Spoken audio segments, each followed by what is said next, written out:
উসমান গানি বলতে যখন নবীজি কিসের চোখের পানি বেরোচ্ছে তখন নবীজি একবার বলুন কিসের জন্য কান্না করতেছে আবার নবীজি বলছে উসমান গানি তুমি তো আমার জামাই তুমি হচ্ছে আমার দুই বিটিকে বিবাহ করেছো তুমি হলো উসমান জুন নুরাইন ওগো আমার উসমান গানি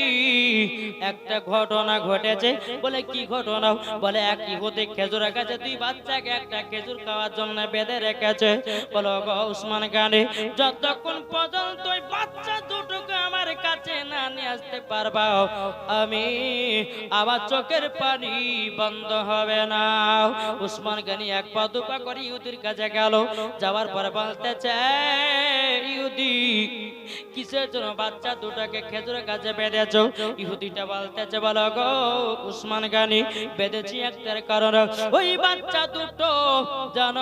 খেজুর খেয়েছে তার জন্য আমি বেঁধে রেখেছি বাবা উসমান গানি বলতেছে গো ইহুদি বলো তোমার ওই খেজুরের গাছের দাম কত টাকা নিতে যাও গানে একটা খেজুরের গাছের বদলি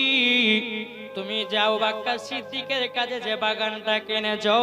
ওই বাগানটা আমি নিতে চাই তুমি কি দিবে নাকি উসমান গানি বলতে চোরে ইহুদি তুমি তো শুধু বাগান চাইছো আমি উসমান গানি বলে দিলাম তুমি যদি আমার জীবনটা যদি চেয়ে নাও একটা খেজুরের গাছের বদলি উসমান গানি হাসতে হাসতে জীবন দিয়ে দেবে একমাত্র